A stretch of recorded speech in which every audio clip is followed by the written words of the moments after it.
आज हमारे पास एक ऐसा विषय है जो संगीत भी है, दर्शन भी है और आध्यात्मिकता का एक महासागर भी। प्रभात संगीत, नाम ही कितना खूबसूरत है ना? नई सुबह के गीत। बिल्कुल, और ये नाम सिर्फ काव्यात्मक नहीं है, ये इसके पैमाने को भी बताता है। हम बात कर रहे हैं श्री प्रभात रंजन सरकार की, जिन्होंने सिर्फ 8 सालों में 1982 से 1990 के बीच सिर्फ 8 साल, हाँ, 5018 गीत रचे। 5018, ये एक तरह का रचनात्मक विस्फोट था। इसकी मिसाल मिलना बहुत मुश्किल है। 5000 से ज्यादा गीत, ये तो अविश्वसनीय है। और हमारे स्रोत बताते हैं कि ये सिर्फ संख्या की बात नहीं है। मतलब जब हम आध्यात्मिक संगीत सुनते हैं ना, तो एक खास तरह की छवि बनती है मन में। सही बात है। लेकिन प्रभात संगीत उस दायरे को पूरी तरह तोड़ देता है। आपने बिल्कुल सही पकड़ा।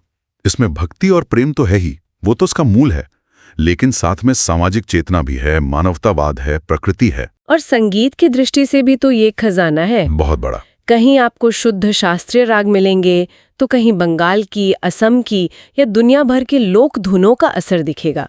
और कई धुनें तो बिल्कुल ही नहीं है, एकदम अनूठी। तो एक तरह से ये पूरी की पूरी विश्व दृष्टि है, जिसे सुरों में पिरो दिया गया है। किसी एक धर्म के लिए नहीं, बल्कि पूरी मानवता के लिए। इसीलिए इसका नाम है नई सुबह के गीत। और इस विशाल सागर को समझने का सबसे अच्छा तरीका क्या है कि हम इसमें से एक मोती चुनें और उसे करीब से देखें। बिल्कुल, और आज के लिए हमने वही मोती चुना है, गीत संख्या 4682। बाबा ए बार जाबो ना आर, बाबा ए बार जाबो ना आर, जोड़े री डाके। बाबा ए बार जाबो ना आर। ये गीत अपने आप में एक पूरी यात्रा है। ये दिखाता है कि कैसे प्रभात संगीत बहुत सरल शब्दों में जीवन का गहरा दर्शन समेटे हुए है। तो चलिए इस यात्रा पर निकलते हैं। गीत की शुरुआत ही एक बहुत मजबूत घोषणा से होती है। जी, पंक्तियां हैं।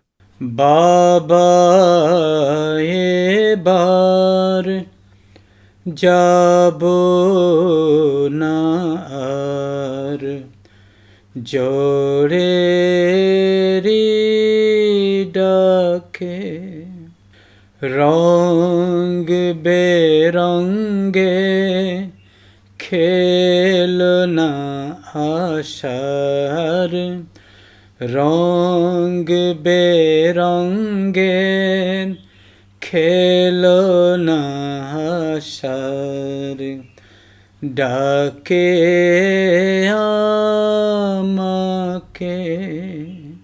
बाबा, मैं अब पदार्थ के आह्वान का जवाब नहीं दूंगा। तुच्छ रंगीन वस्तुएं मुझे बार बार बुलाती हैं। ये सिर्फ एक पंक्ति नहीं है, ये एक संकल्प है। हाँ, एक दृढ़ संकल्प। तो यहाँ पदार्थ के आह्वान का क्या मतलब है? ये सिर्फ शॉपिंग करने या चीजें खरीदने से तो ज्यादा गहरा लगता है। बहुत गहरा है, और आज की दुनिया के लिए तो ये और भी ज्यादा प्रासंगिक है। देखिए, पदार्थ का आह्वान सिर्फ भौतिक चीजें नहीं है। अच्छा। ये वो हर बाहरी आकर्षण है जो हमें हमारे असली लक्ष्य से, मतलब अपनी आत्म खोज से भटकाता है। जैसे इस सोशल मीडिया पर लाइक्स की भूख, या करियर की एक अंधी दौड़, या बस दूसरों को दिखाने के लिए एक जिंदगी जीना। ये सब तुच्छ रंगीन वस्तुएं ही तो हैं। हाँ, दिखने में बहुत आकर्षक, जैसे फोन की स्क्रीन, लेकिन अंत में सिर्फ खाली बन देती हैं।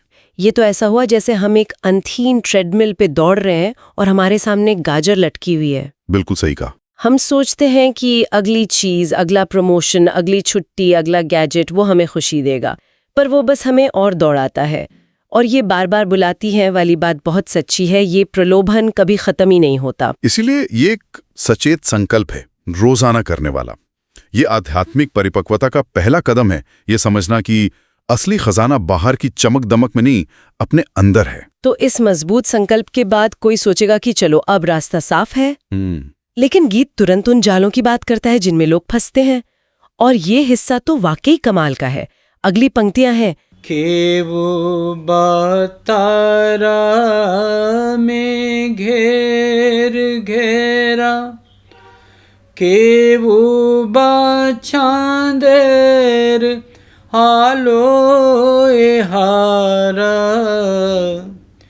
কেউ হয়েছে ছন্ন ছাড়া, কেউ হয়েছে ছন্ন ছাড়া, ফাকেরি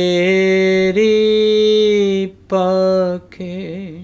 कुछ काले बादलों में घिरे हुए हैं, कुछ चांद की किरणों में खो गए हैं। दो बिल्कुल अलग तस्वीरें। हाँ, एक दूसरे से एकदम अलग। इनका क्या मतलब है? और यहीं पर इस गीत की मनोवैज्ञानिक गहराई दिखती है। ये भटकाओं के दो अलग अलग स्तरों की बात कर रहा है। अच्छा। काले बादलों में घिरना तो समझना आसान है।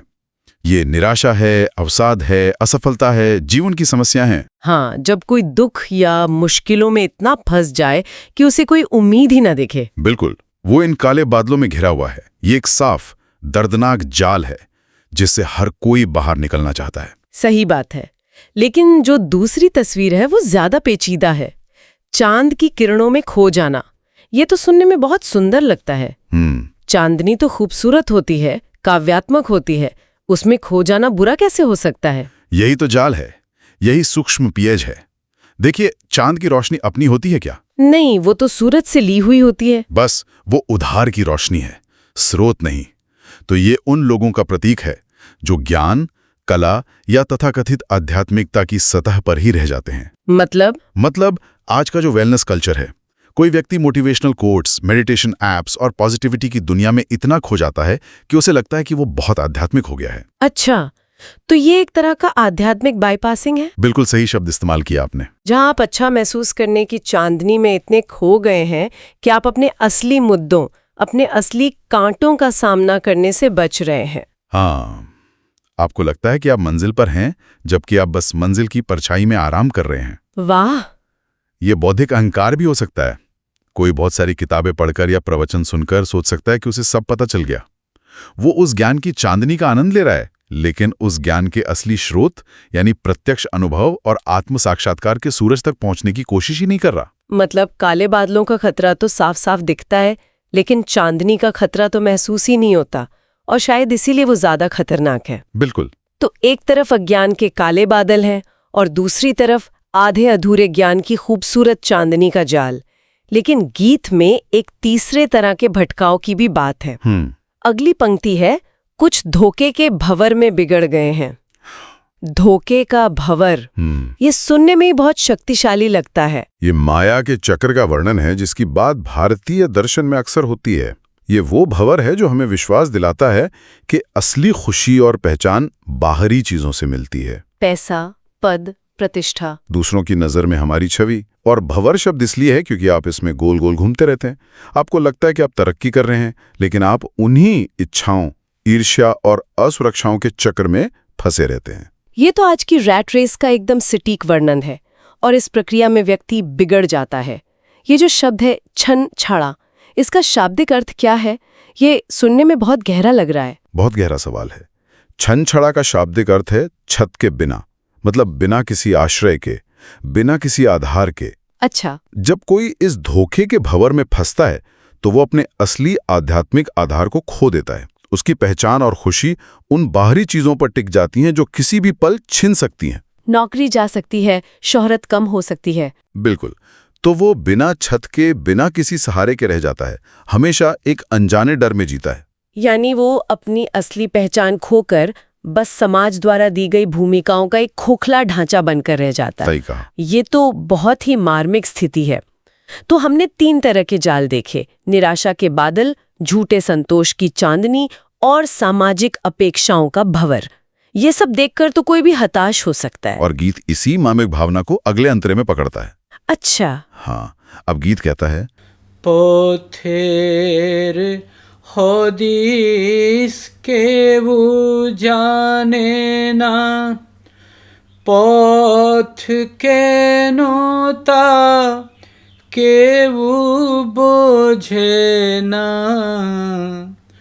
पथेर हदीस केवु जाने ना, পথ কেন তা কেউ বোঝে না,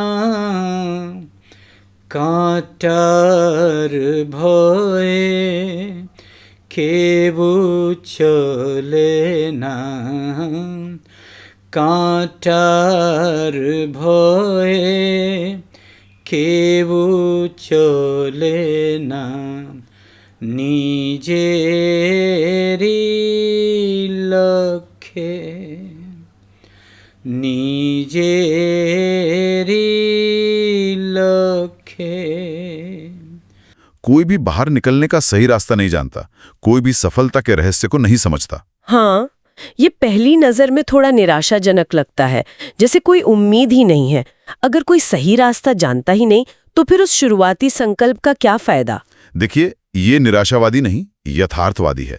ये निराशा की नहीं, सच्चाई की बात है।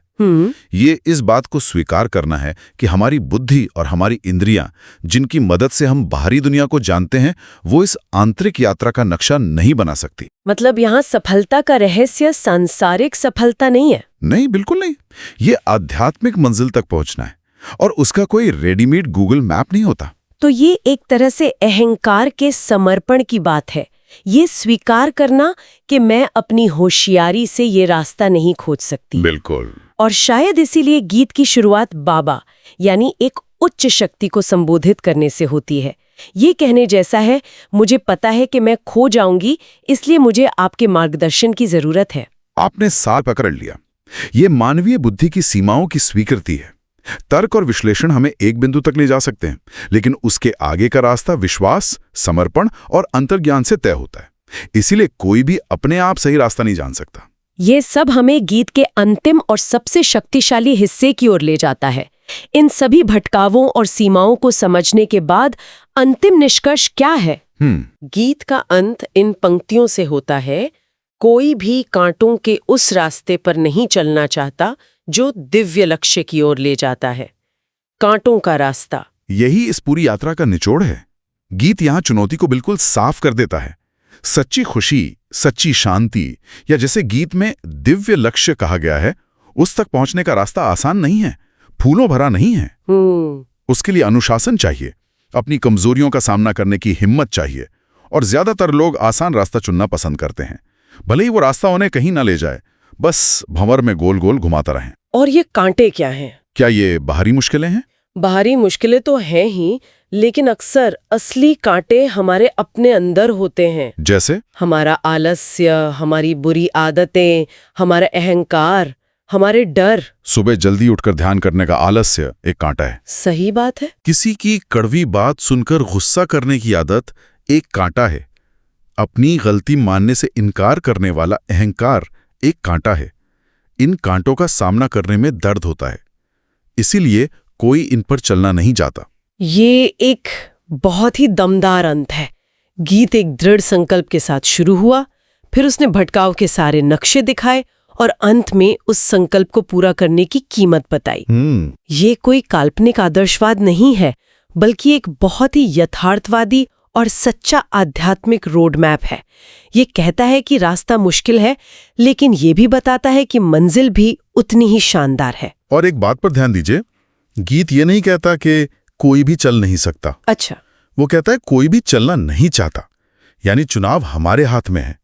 हम चाहें तो आरामदायक भटकाओं में खोए रह सकते हैं, या फिर साहस के साथ कांटों भरे रास्ते पर चलकर अपनी मंजिल तक पहुंच सकते हैं। तो आज हमने प्रभात संगीत के सिर्फ एक गीत के माध्यम से एक गहरी यात्रा की, भौतिकवाद को अस्वीकार करने के संकल्प से लेकर निराशा और झूठे संतोष जैसे सूक्ष्म जालों को पहचानने तक, अपनी सीमाओं को स्वीकार करने और अंत में कठिन लेकिन सार्थक रास्ते को चुनने की चुनौती तक।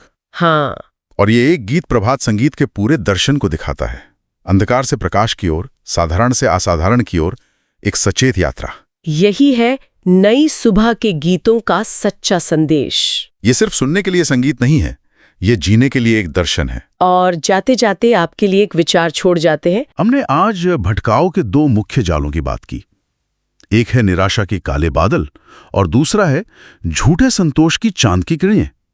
जरा सोचिए, आज आपकी अपनी व्यक्तिगत यात्रा में आप इन दोनों में से किस जाल में फंसने की ज्यादा संभावना रखते हैं?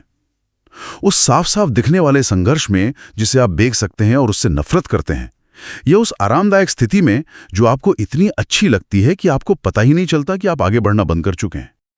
बाबा हे बार जाबो नार, बाबा हे बार जाबो नार, जोड़े री डाके।